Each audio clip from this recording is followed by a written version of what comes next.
Ripple خالی کے وسیع سناٹے میں جہاں ہوائیں وقت کے بھولے بسرے قصے سناتی تھیں، ایک بوڑھا اونٹ ریت پر آہستہ آہستہ قدم رکھتا جا رہا تھا۔ اس کا نام مجنون تھا، کبھی ایک تاجر قافلے کا فخر جو افق تک پھیلا ہوتا تھا۔ کئی سال پہلے اس کا مالک عامر چاندنی راتوں میں اس کے لیے گیت گاتا تھا۔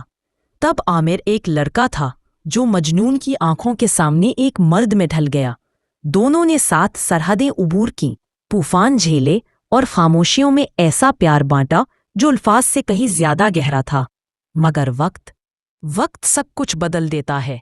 ایک رات عامر کی آواز خاموش ہو گئی۔ اس کی آنکھوں کا ستاروں جیسا چمکنا بجھ چکا تھا۔ وہ شہروں کی بات کرتا، مشینوں کی، ایسی زندگی کی جو نہ آسمان کے نیچے تھی نہ صحرا میں۔ اگلی صبح اس نے مجنون کی پیشانی پر بوسہ دیا اور دھیرے سے کہا، معاف کرنا میرے دوست۔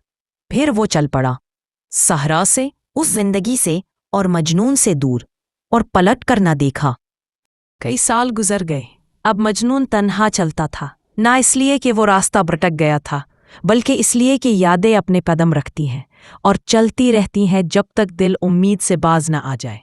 اس کے جوڑ درد کر رہے تھے، مگر دل اب بھی اسی مقام کی طرف مڑتا تھا جہاں عامر نے آخری بار کھڑے ہو کر الوداع کہا تھا۔ ایک شام جب آسمان نارنجی رنگ میں ڈوبا اور ہوا میں خنکی گھل گئی، مجنون ایک چھوٹے سے ٹیلے کے قریب لیٹ گیا اور مشرق کی جانب دیکھنے لگا۔ اپنی آخری سانس میں اس نے عامر کو بچپن میں دوڑتے، ہنستے اور اس کا نام پکارتے ہوئے تصور کیا۔